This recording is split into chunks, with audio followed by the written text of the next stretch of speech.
Ayan po si summer at winter. At tatapos labang nilang mag-walking. Umikot kami for exercise.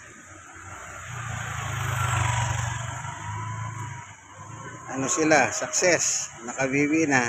Nakatay pa.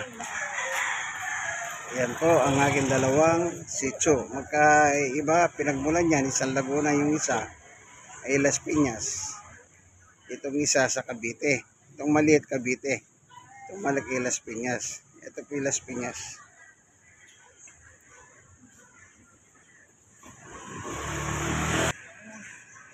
Ayan. Nag-relax silang dalawa. Mamaya, iakit ko na sila at pakakainin na. Dahil mayroong bago luto silang pagkain. Ito na sila. Ito po yung matanda. Si Summer. Summer! Ayan. Ito naman si Winter. Pakit na. Pero, pinto na naman. Bakit? Di mo na kaya? Yan ang exercise niya, agdanan. Okay.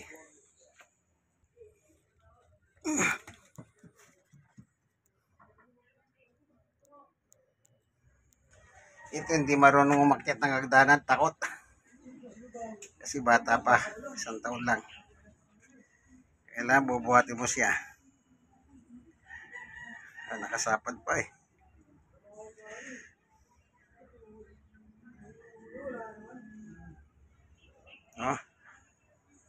Ito po yung pagkain ng mga aso. Atay ng manok, balon-balunan. Nailuto ko na kanina yan. Bago sila pinasyal.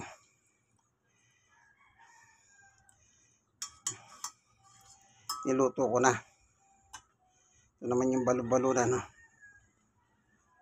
Yan. Huwag nyo po silang tipirin sa pagkain. Ito po yung pagkain ng mga dog food. Yan, pedigree.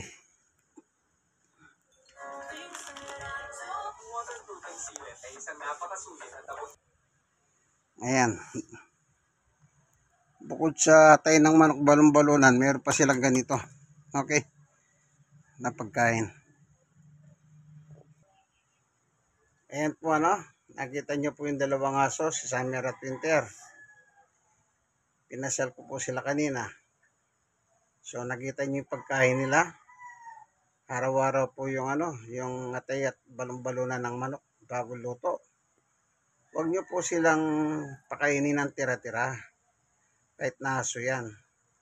Yung mga lahi po ng Shih Tzu yan, mababait. Hindi sila nangangagat. Po, sige, hanggang dito na lamang po ang ating video sa dalawang aso. Yung kaibigan kay Jesus, Brother Manny Bautista. Like, share, i-share. Kayo na share, i-share nyo po sa iba. God bless us all. Bye-bye.